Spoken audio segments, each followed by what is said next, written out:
Welcome to Halitics. I'm Hal Ginsberg, and so glad to have journalist Pat Elder with us. Pat, good afternoon.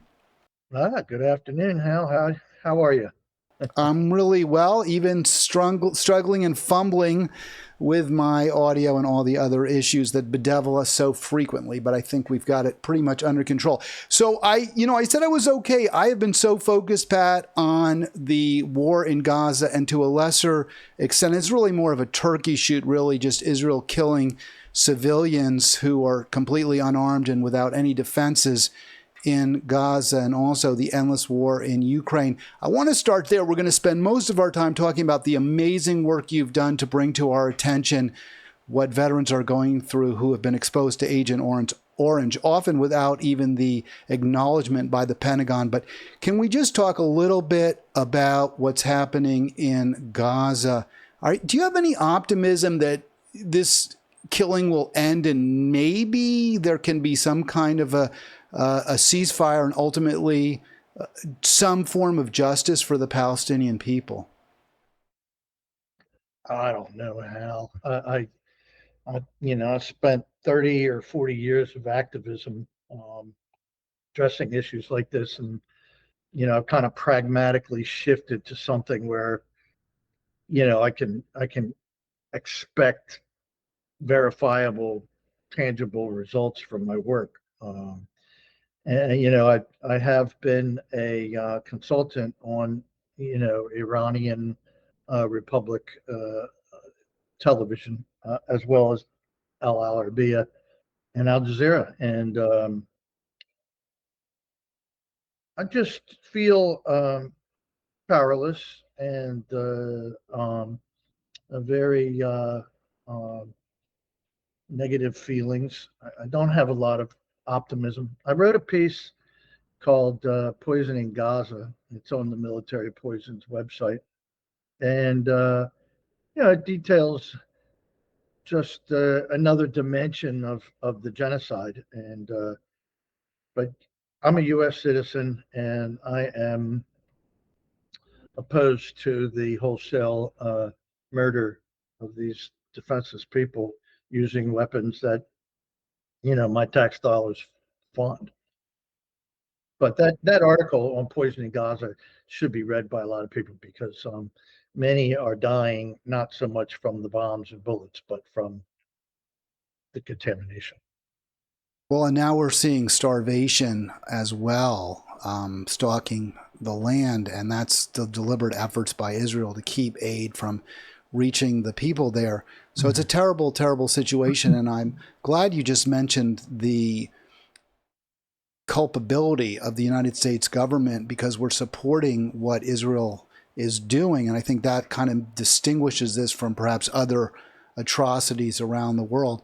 Also, I've heard some folks say, well, you're ignoring what's happening in China to the Uyghurs, you're ignoring what's happening in Southeast Asia and some other countries. I believe Burma is a terrible human rights violator, as is Saudi Arabia.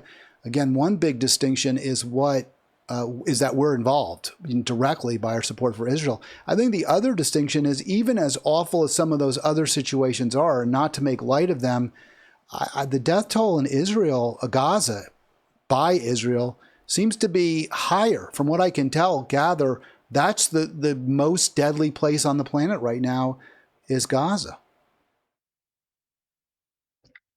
I don't know how to react anymore. I have a degree of sanity, and that is from my work. And the poisoning and the murder and the genocide in Gaza is not limited to Gaza. The United States government has poisoned its own people, and that's been my focus. And it gets me up in the morning, and allows me to work all day. I'm motivated in that regard. So I just, again, feel somewhat powerless. I have a great deal of respect, and I do have a lot of hope now with all of these college uprisings. It's really good to see it. It just gives me hope. But that's just not been the focus of my work. I am hopeful that change will take place, but I can do more work, I think, and expect more results from a more of a bottom up approach. And so henceforth, I endeavor to research and then empower uh, veterans who have been poisoned by their government. And Yeah, and it's tough. It's a hard way to go. I'm glad you mentioned the student protest. I promise we're going to get to Agent Orange. We're going to get to Fort Ord in just a moment. I used to live in Fort Ord, near Fort Ord in Monterey. And I guess I'm slightly wondering whether I'm at any risk whatsoever. I'll ask you about that in a moment. If other folks who maybe have visited Fort Ord could have possibly suffered any contamination. My guess is probably not, but you did mention the student protests, and you also mentioned a bottom-up approach, so veterans demanding justice, people who served our country and have been mistreated, abused by their government, by their superior officers. This is also bottom-up, the students around the world. This is from The Guardian, the headline there. You're cautiously optimistic this can make a difference? Yeah, if you emphasize the cautious. Yeah, I remember just being part of the organizing teams with United for Peace and Justice and the DC Anti-War Network in Washington in 03, 04. And I was often the guy that had the permit or dealt with stage and sound or porta potties or what have you, but usually one of 10, 12, 15 ultimately responsible for the demonstration. We managed 300,000, and it didn't really do any good. It just caused me to pragmatically shift my approach, first toward military recruiting and then toward military contamination. But I encourage those out on the streets to stay with it and to look at ways in their community to fight this military madness, as Graham Nash used to call it.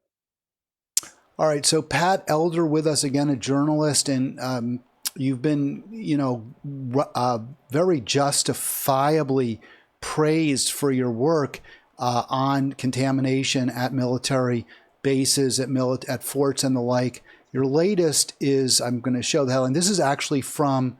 I don't know if I have the link in the show description. I'm not sure if I have it right in front of me, but do you have the website that this is from? Otherwise, I'll tell folks in just a moment where I got It's it. militarypoisons.org. If they simply go to militarypoisons.org and go down below where it says in the news, you'll pick up, the archive of my work.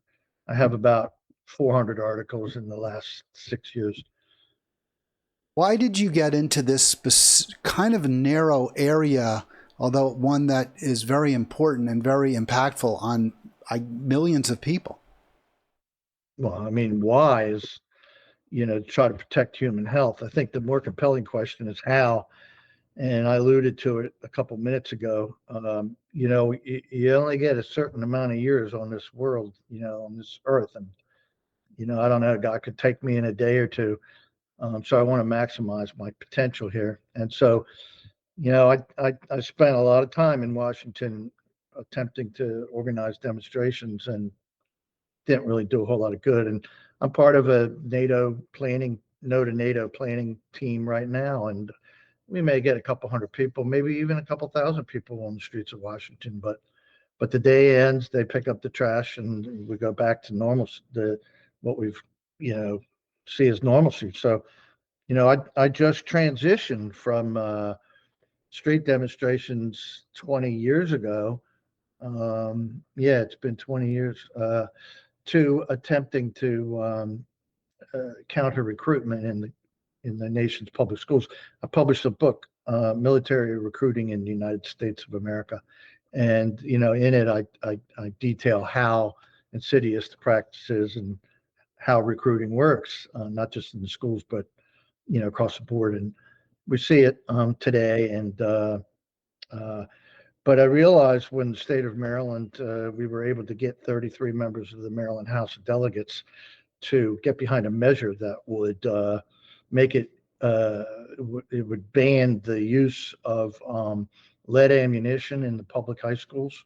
So, a group of us didn't think it was very good public policy to allow the JROTC program to use lead ammunition in the public high schools, especially in the cafeterias and in the gyms. So, they use those CO2 rifles, and targets are 50 feet away, and the lead comes out at the muzzle end of the rifle and hits the target. And so the kids are tracking the lead throughout the building, and the lead particulate matter is winding up on cafeteria tables. And so, but when the Democratic leadership, was hit by the Army command in Fort Meade, Maryland, they strenuously objected, and so the Democratic leadership refused to allow the bill to get anywhere in committee. So it taught me something, and that was, I'm not pursuing, countering recruitment in public schools, because, if we can't get a common sense measure, banning lead. We were actually saying, you all can do your JROTC program, and you could shoot these these pellets, but don't just replace the lead. And they were adamantly opposed. And the Democrats ran interference for the military, right? For the Department of Defense. They said, no, you're not touching one of our sacred cows. Right. I mean, like the DOD, dictates environmental policy, they also dictate aspects of policies in the nation's public schools. So, do you see a meaningful difference between the two parties as we approach what some claim to be the most important election ever?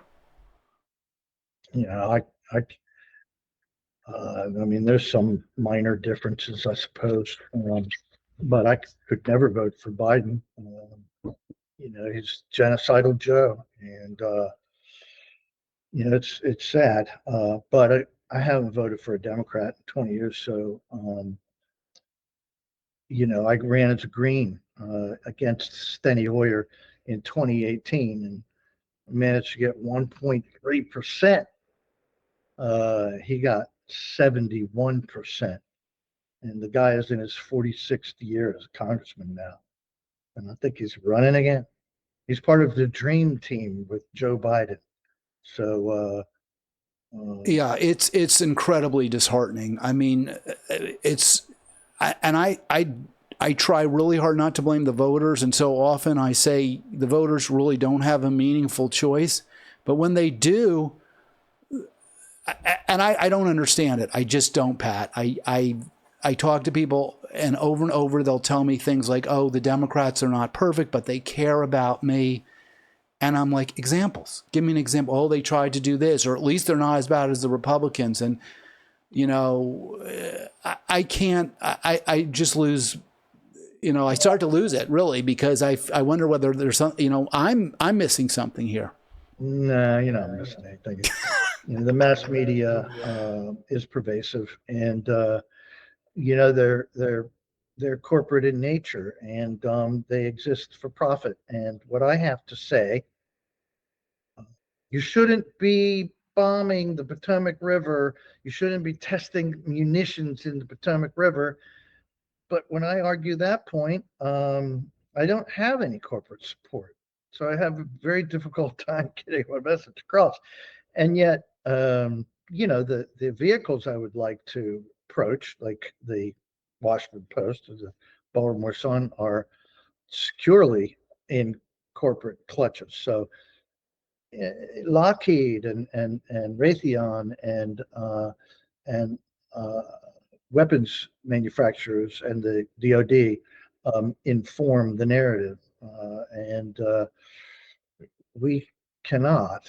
We have our own media outlets, but I've recently come to realize that Facebook is monitoring and restricting free speech.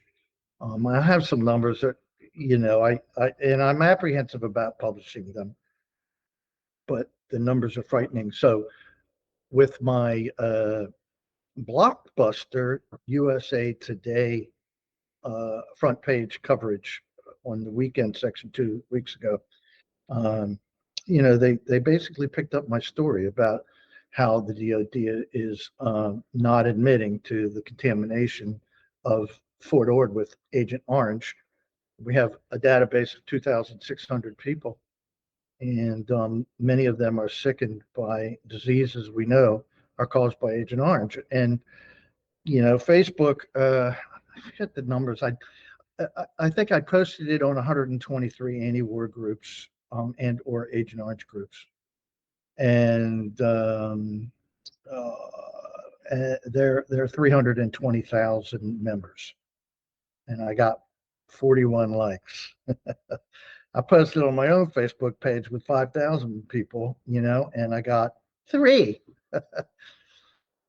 So they're throttling. You're pretty confident they're throttling any kind of pro-peace message, and I think that's right. And it's not even just the message; it's also, and even more perniciously, the facts. You simply can't often get the facts out about what the wars or the wars on the civilians in Gaza and the Middle East have done, as well as what's happening in Ukraine, because it's very profitable for a small number of very powerful people. Yeah. Well, you got to be careful not to throw the giant baby away with the bathwater, so to speak, because Messenger can work. And there is some organizing to be done, but I've gotten to the point now I try not to spend any more than 15, 20 minutes a day. I just, I'm not getting that many. My feed is greatly restricted. And it's curious, 6 or 8 activists of the same degree of you and me in terms of our political orientation, we are in constant contact with each other through Facebook. I don't know how or why that works. And then, of course, Messenger is still a very valuable vehicle. But I limit myself nowadays. It's a time suck, so you got to be careful.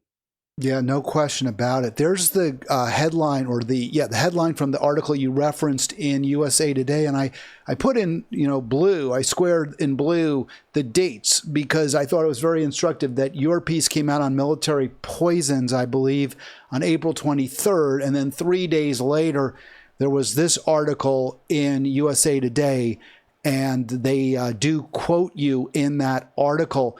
I was curious about the vet you see pictured in that video, in that shot there, that screenshot, Pat.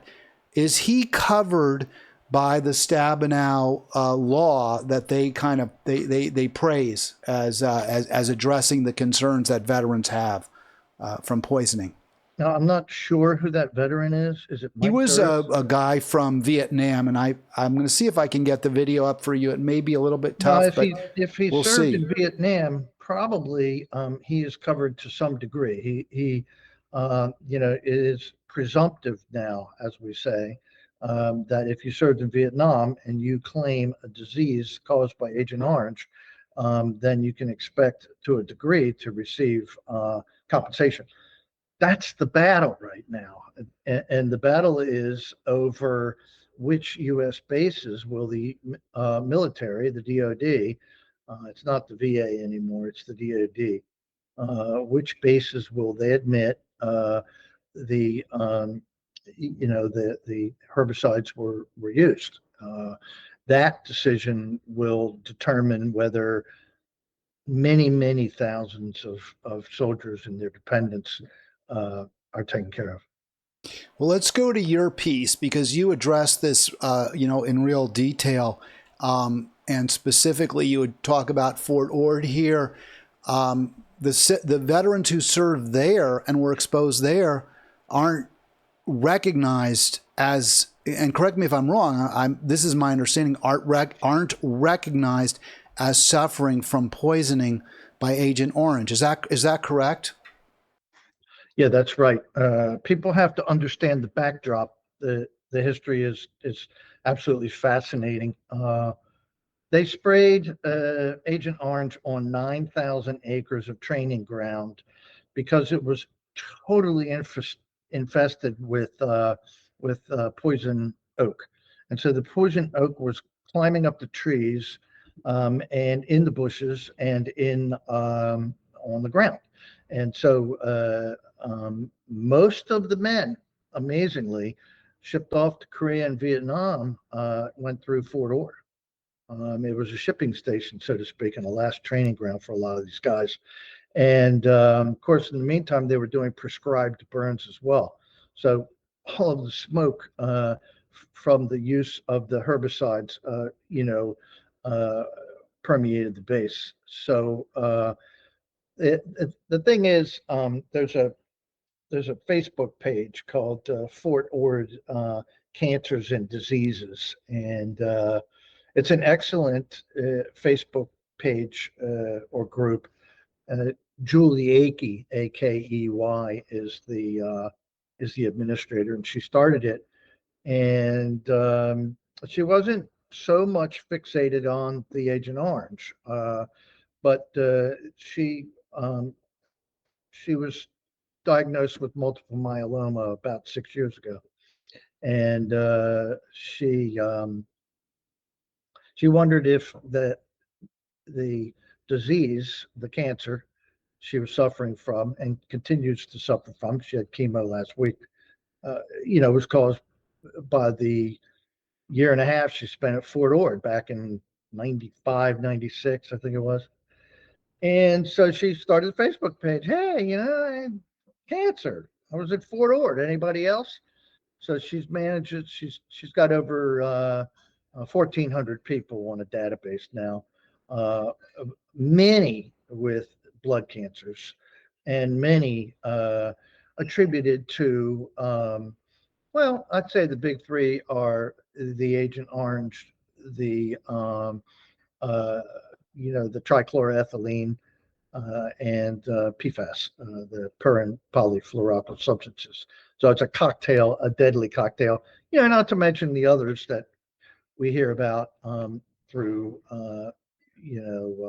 the contamination elsewhere, like vinyl chloride and tetrachloroethylene.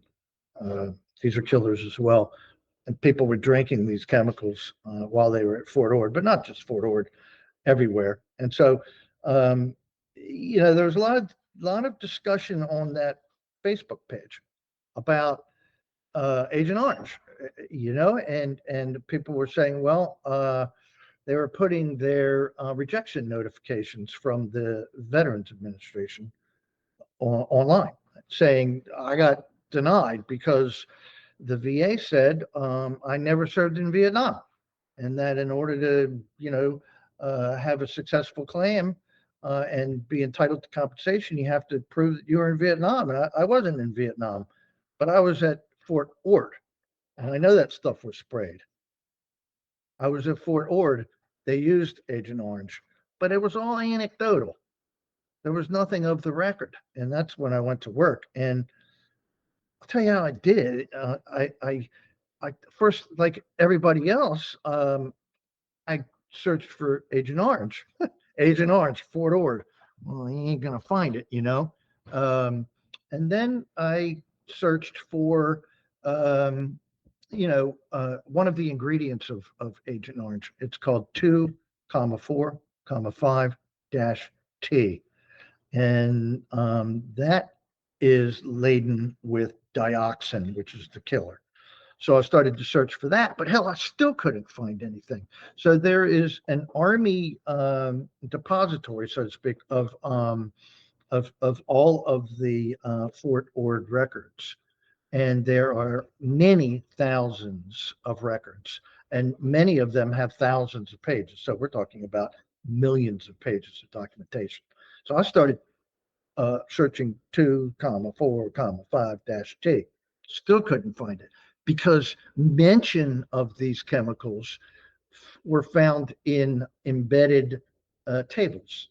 And so when you search for it, it won't pick it up. It's kind of like if you had a PDF showing table 50, you might not find it.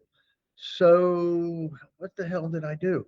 I went to the University of Maryland's research port, which has capabilities above and beyond Google, and looked at the University of California's Agricultural Extension Agency. Of course. And then started to search for 2,4,5-T, and I found it. And I found this document from an Army colonel, an agronomist who detailed how they sprayed this stuff for years and years and years on 9,000 acres. And once I had that article, I was able to pull out bits and pieces of individuals and different trade names, et cetera. And I was able to find 7 pieces of literature that clearly documented the widespread use of Agent Orange at Fort Ord. The same techniques can be used elsewhere. And so I looked at the VA, and the VA in February posted a proposed rule in the Federal Register saying, hey, we're going to expand coverage for Agent Orange to 17 bases in 12 states. And that was good news, because it means that many, many thousands of soldiers will be covered for the first time who are sick and dying from Agent Orange exposure. Look, this stuff lasts in soil for 80 years. It becomes airborne. It poisons the water. It poisons the fish. People are still dying from the exposure. So it ain't this, bygone Vietnam era thing, So, and you can cut me off anytime you like, Hal, with the No, question. I'm listening closely to what you said, to Yeah, every point you're making. And I just put up there from your article again. And again, the link is in the show description that they did include a number of stateside locations where veterans they acknowledge were exposed, but Fort Ord isn't one of those. And there are other places as well. I mentioned, and one thing you did, Pat, that I really found very important and powerful in the article is you expanded the universe of people who are victims of this poisoning by chemical to include all of us, that we're all kind of guinea pigs in this giant experiment by the chemical companies on us. But I just was curious if you, for people like myself who may have bicycled through Fort Ord, who may have walked through Fort Ord long after it had been taken offline, should we have concerns? absolutely. Let me digress a teeny. I found 44 other bases where it's clearly documented, like Fort Ord, that are not part of the 17 locations the VA has pointed to. And I just stopped the research because I'm on to other things. But if you look hard enough, you find it. And if you look hard enough at your own base, you're going to find it. So if there are any vets out there and they served at McClellan, or they served wherever, and they look long and hard enough, they're liable to find it. As far as Fort Ord is concerned, yes, people who live nearby are, sadly, under the gun and can be exposed, and that exposure continues to today, and that is a result of drinking contaminated well water, and also contaminated fish, but most importantly, contaminated air. Now, when the Army cleans up bases, they do what's called prescribed burns. So they'll take an area that is, relatively small, 30 acres, and they will cordon it off, and they'll do a controlled burn in order to begin to remediate the UXOs. UXOs are unexploded ordnance.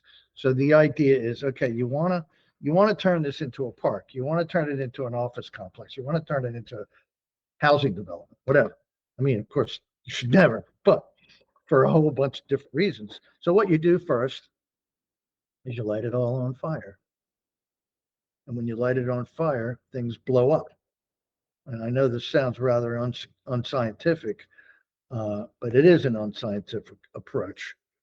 So you scorch the earth, and there are explosions here and there, and then you let it go out, and then you come bringing in the bulldozers, and you scrape the ordnance that has you know already exploded, and you take the metal out of the ground, and you basically cover it with gray acetate and throw down some straw and call it remediated, man. um, and that's what we saw, and we continue to see at Fort Ord. Fort Ord has prescribed burns. They will have another one next year. And these are massive clouds of toxic smoke. And Yeah. Oh, we yeah. I know, just want to just jump in because I remember those burns when I lived out there from '05 to 14 of this millennium. And you could smell it from 10, 15 miles away. I would just, when my family and I lived out there together, we would just make a plan trying to get far, far away from Monterey when right? those burns were going on. And they would be waiting for the winds to be blowing off, towards offshore. And I guess you'd say they're blowing offshore. But the winds can shift. It's the National Institute of Environmental Health Services published a study on airborne exposure of dioxin as a result of prescribed burns. I'll leave it there, man. People can look at me and say, well, this guy's an idiot and he hates America, which is, comprises the bulk of my email. Uh, but I know my limitations, and and I know where to point. And the National Institute of Environmental Health Services, especially under Linda Birnbaum, did tremendous work. And you can look there. People are still threatened by Agent Orange, and not just at Fort Ord. Well, and you Across the just said something else I just want to piggyback on for just a moment when you said people can look at you and say you hate America, because obviously that's happening because you're criticizing the military and you're criticizing its treatment of veterans. And my response is, you love America. You want America to be a better place. You care about the people who sacrificed so much for their countries, often their youth, their health, their lives. You want something better for them and their families. And the people who criticize you for that, I'm questioning their love for America. It seems brittle. It seems hollow. It seems performative. Well, it goes deeper than that. The Facebook pages that I've alluded to earlier, and the Facebook groups are also infiltrated by those of similar ideological slant. And it's hard not to believe this is not orchestrated. We have seen in many Facebook groups agents, I believe, who are doing everything they can to stop soldiers from organizing themselves, and to stop, to obfuscate knowledge given out to these folks. And so if you go online right now and you try to search for Agent Orange Korea, you'll find a closed Facebook page. You're not allowed to join it. We don't know what's going on there. These are closed groups. And so what I've seen in some public groups are provocateurs that are dispensing incorrect information, and dispelling truths, and obfuscating truth, and doing what they can to stop people from being organized. This is tremendously important news. They've been poisoning veterans, their dependents, and their children. Agent Orange is made of dioxin, and dioxin causes horrendous birth defects.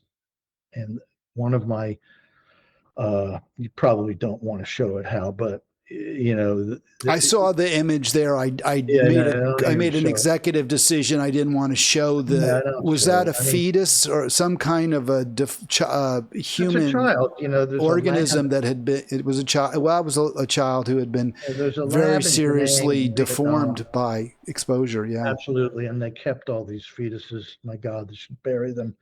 And it was a tough decision for me to make because, of course, I was getting emails, and there have been suggestions by people in these Facebook groups and emails to me that Agent Orange, the dioxin's really not that big of a problem.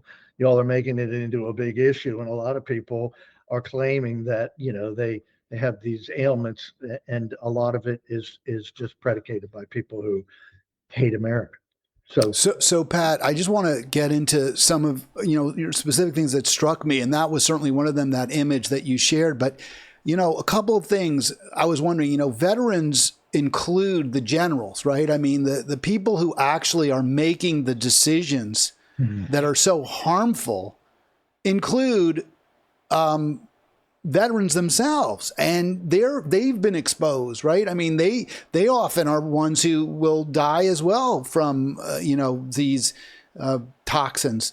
yeah. Why do they put themselves at ongoing risk? Why don't they insist that? I mean, are they just so comfortable they're just costed in some way? Are they protected from their own actions to such a degree that they aren't harmed themselves? Well, let's identify they. They are the Armed Forces Pest Management Board, and there's been a coup, and I mean that in every sense of the word, by the DoD over the VA in terms of the selection um, of the bases where Agent Orange was used. It's extremely important that the DoD or the VA uh, identify the bases and allow for uh, compensation at those bases. And so at this point, that determination has been limited to 17 facilities in the United States. And what happened, it's just part of this proposed rule, and you can find it in the Federal Register on February 12th.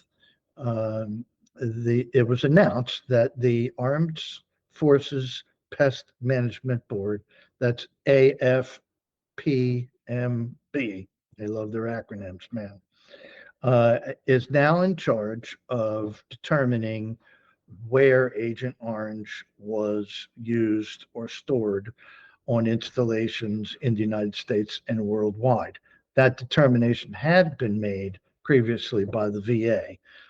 And so now you have an usurpation of powers by the military over the civilian sector of the United States government. And it is extremely important to understand this coup. Now, this is a proposed rule. It has not been finally codified. So we're looking at that. But people should understand the implications. Yeah, just tremendous work, Pat. So what you're saying is even the brass have been kind of shoved aside to allow these apparatchiks, if you will, to make decisions that benefit or profit, that profit Wall Street, profit the chemical companies, regardless of Yeah, who's hurt. right. I always get a little defensive when and it's so odd coming from me. Let your listener understand. But I've had a lot of contact. I shouldn't say a lot, but I've had substantial contact with retired officers. And actually some active officers, and a ton of engineers with contracts with the DoD who understand. And for instance, I wrote a piece 2 years ago that I looked at an Army report on PFAS at Fort Ord. And I documented the fact that the PFAS was tens of thousands of times higher than what the federal government says is lethal. And just explain, PFAS is another Yeah, toxin you had sorry, mentioned sorry. earlier as one of the worst, right Yeah, along with the. it's you know, it's deadly, and it's per and polyfluoroalkyl substances. It puts out fires better than anything. It cleans grease better than anything, and it repels water better than anything. So it doesn't take a whole lot of imagination to figure out, its military applications. So just it's all over the ground, and it's in the groundwater, and we are certain it was in the groundwater when lots of people coursed through Fort Ord. And we believe that a lot of the diseases that Julie Akey was able to show, in her database are caused by these endocrine disrupting chemicals. And so, long story short, I wrote about it. Hey, man, stuff's tens of thousands of times over what the feds say is deadly. And a soldier at Fort Ord with colon cancer submitted a claim to the VA citing the military poisons article and was approved 100%. So you can't just say they're all bastards. I mean, I'm not saying that was what you were saying, but within the VA and within active military and certainly retired military, and with folks that have served as engineers in contractor status, there's a lot of truth, and a lot of people are frustrated with status quo, and so that is bubbling over as well. And it's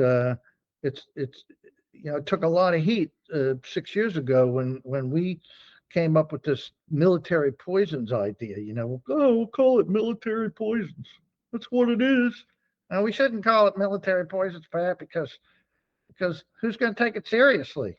So, well, if you get it right long enough, they'll start taking it seriously, and we saw that with the USA Today piece, and so retired commanders and lieutenant colonels, they'll get in touch and they'll say, "You got this wrong, but it's even more damning what you left out." Things like that. All right, so we've got Pat Elder with us. He is a journalist whose, I guess, focus, if you will, his expertise is on military poisoning. We're talking about the continuing scourge that Agent Orange is wreaking on the bodies of service people from back in the 60s to today, and it's terrible. And the military has failed to come clean to the degree, certainly, that is necessary. Pat, you, as I mentioned earlier, you really extrapolate, you make clear the link between the way we treat our military and the way ultimately we treat ourselves. Again, I'll just read, I put this up there. The human body is captive to the chemical industry. Is there anything specific? You were talking, I guess, about the 2,4-D. What is that? Is that part of the that's a dioxin compound? And is there any efforts to try to protect us from it? Well, Agent Orange is defined as the combination 50-50 of 2,4-D, 24D, and 2,4,5-T. Okay. The 2,4-D is deadly. It is not considered to be a human carcinogen, although it is linked by the National Institute of Health to more than 50 human diseases. It has proven deadly, and it is still used in 3,000 sprays commercially available in hardware stores across the country. So if you want to kill pests and weeds and things of that nature, you can spray 2,4-D on it, and it's available in a hardware store near you. and Is that like Roundup? Because I've got some Roundup. I've never used it. I'm like, this is really scary stuff. I don't want to use it. use it. That's chloriflus, and it's related, but it's not the same. Um, the 2,4-D, if you Google uh, virtual triage uh, and military poisons virtual triage, I took a dozen different of the most common contaminants on basis: vinyl chloride, tetrachloroethylene, trichloroethylene, PFAS, basically just PFOA, PFOS, Agent Orange. Well, actually, I divided it up: 2,4-D, 2,4-T, trichloroethylene, PFAS. Anyway, you get the idea. And then I went to the National Institutes of Health, the PubChem, which is a great thing, by the way. You got to check out PubChem. It's just amazing. And so you can put in 2, 4, D into PubChem, and then click on the drop down menu for associated uh, diseases. And you can see 50 associated diseases for 2,4-D. So what I did is I created this uh, virtual triage for 12 contaminants, and then I just flipped the rubric upside down, and I made it so that I got multiple myeloma, and you put multiple myeloma into digital triage. You say, I'll be damned, PFAS and trichloroethylene cause multiple myeloma. Gee, I wonder if that's in the ground at Fort, at Aberdeen Proving Ground or wherever you might be, and it has turned into being a very, very powerful tool because people will look at it and type in a rather random disease and then realize that it's related to hexavalent chromium 6, which Aaron Brockovich screamed about that, and they may think, oh my God, I have this disease, and I was a chrome plater at an Air Force base. And so I would take engine parts and dip them into chromium 6 to coat the metal with chromium that can then go into a jet engine at super high um, temperatures. And they would have these giant pools and put PFAS in the top of the pool to suppress the aerosol, because the aerosol from the chromium 6 is just deadly. So that tool has opened eyes. So what I would suggest for veterans is to do some research themselves. Research 2, 4, 5T, their base, and then use that digital triage by military poisons to determine what chemicals found typically at military bases cause their cancer. If you send me that link, I'll put it in the show description as well, Pat, after the program, because it's so tough to remember links. And I so Yeah. appreciate all this great information that you're providing. Super important. We talked a little bit. I talked a little bit about political solutions. Are there politicians? Are there electeds who kind of get this? I'll give a name to you. Bernie Sanders certainly has been touted as someone who cares about veterans. He did win an important Veterans Award back, I think, in 2015. Does he take this seriously? I don't think so. I mean, Military Poisons has a branch in Burlington, Vermont, and you can ask Marguerite Edelman about Bernie Sanders. We've had a little bit to do with his office, and he's not been helpful at all. There are a fleet of F-35s at the Burlington Air National Guard base on the Winooski River. And as a result, there's high level of PFAS contamination in the Winooski. So, but the military and the government in Vermont, including Bernie Sanders' office, is moot on the point. And when fish were found with 15,000 parts per trillion of PFOS, a chemical that the federal government, the EPA, says now you ought to keep it 4 parts per trillion. And there's 15,000 parts per trillion in a fish in the Winooski River right outside of the Burlington Air National Guard base. Authorities from Vermont say, well, that's nothing to be concerned about. It's background levels. And when we bring it to Bernie Sanders' attention, he's not out front. He's a defender Terrible of the status quo. But I mean, love him in other ways. Let That's the thing with politics. Let me make a defense of Bernie. Yeah. I mean, and I was getting ready to. I guess. Well, you go ahead, and then I'll give my defense. Not that I'm. It's not a full throated. It's not like I'm taking issue with your criticism, but he's Gaza. I mean, he's saying it on Gaza. Thank God, and he's Jewish. We need that, and so I salute him. But he hasn't been as strong as I'd like him to be, and they haven't.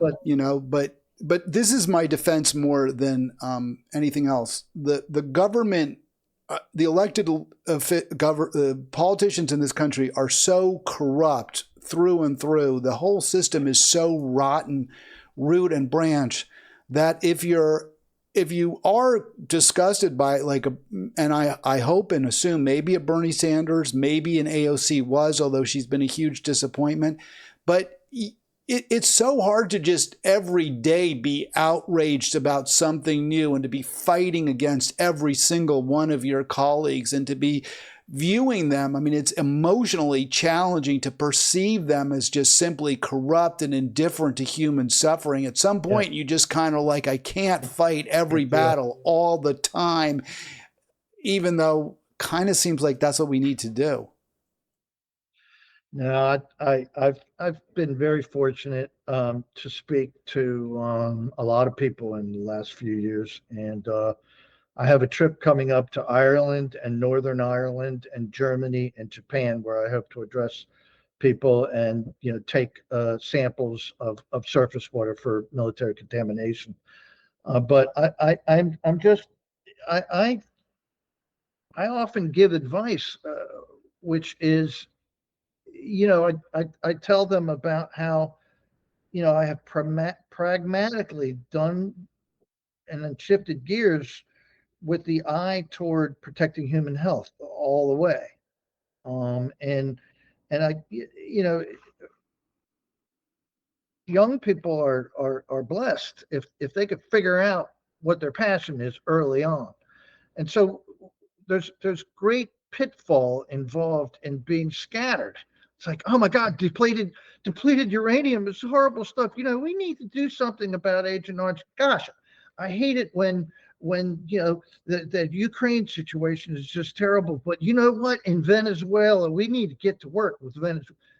You can't be effective that way, or you can be, effective to a degree. But if you could figure out what you want to concentrate on for the next 40 or 50 years, that's the most productive activist. Depleted uranium, fine, get into it. Work on it through undergraduate school. Learn it. You'll find yourself knowing more about depleted uranium as an undergraduate than just about anybody in the United States. And then study it in graduate school.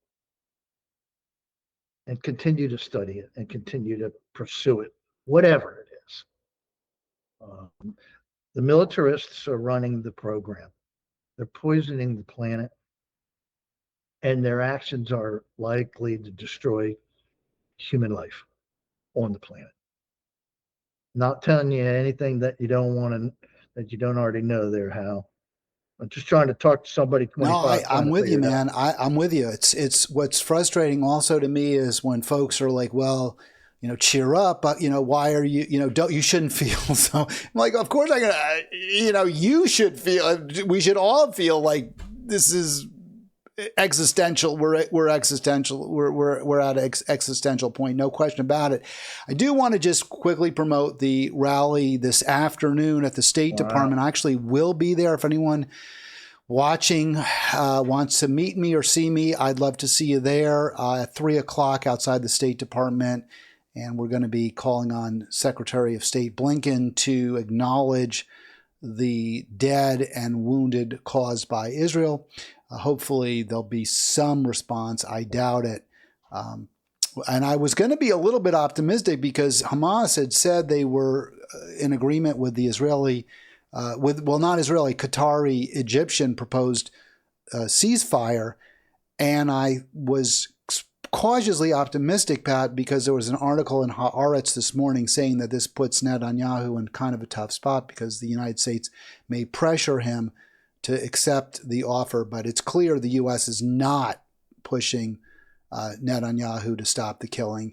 And the U.S. media is running interference for Netanyahu, claiming that Hamas added new conditions and is being, disingenuous in its call for ceasefire. In fact, there was a video that was shared on Al Jazeera. I had it, but I'm just going to quickly describe it rather than show it, where it was announced early this morning, 7 hours, whatever it is, 10 hours earlier in Gaza, in Rafah, that Hamas had said, yes, let's do this, let's have a ceasefire. And there was cheering and shouting and some joy among people who have been just beset by bombs and shooting and seeing their children and their parents and their loved ones being killed. But it looks like Israel isn't going to pull back whatsoever. It's actually, pushed forward into Rafah despite that call by Hamas. And again, the U.S. government and the American media seem all in for Israel. Well, say hi to my friends. If you mention my name to some of the organizers with Code Pink, you tell them I love them. And my friends in D.C., I for many years was an integral part of that scene, But hey, is Medea back? Is she back from Well, Istanbul? I saw Medea, I don't know, earlier this year. I saw her at the beginning of the year. I think it was in January at a pro-Palestine rally. Maybe it was even last year. That's the last time I've seen her. Yeah. Well, I know she was in Turkey up till last week, but I know Ann Wright's back in New York now. We're buddies. Ann Wright and I and Rachel Clark will be touring Japan together this summer. And Ann will give a compelling anti-military message, and I'll address military contamination in Japan. So that'll be good. Well, don't be a stranger, Pat. Would love to have you back anytime. What a great conversation. Thank you so much for what you're doing. Yeah, say hi to everybody for me. I'm 2.5 hours away. It's a killer. I go up there. It's a 5-hour round trip, man. I'm dead when I get Well, it's home. bad for the environment. You got to get in your car. There's no public transit. So, yeah, I mean, it's 2 hours through the metro, for God's sake. So, all right, buddy. Well, good. We're of like mind. And we need to redouble our efforts, and we need not to get down. And I hope that my message was upbeat generally. And I appreciate the attention. Yeah, quick shout out, by the way, to Liz Croydon, who put us together, and Liz is going to be on Thursday, so maybe we'll revisit parts of this conversation. Oh my God, full of energy. It was good seeing her in Washington 2-3 weeks ago. So, all right, buddy. Thank you. You take care, Pat. What a pleasure to meet you, and we'll talk again soon, I hope. Everyone else, have a great afternoon, and I'll be back. Oh, I think we just lost Pat. Let me see if I just Hal. There we go. So I'll be back tomorrow. Folks, thanks so much for watching Halitics. Don't forget, click like, click subscribe. Have a great day.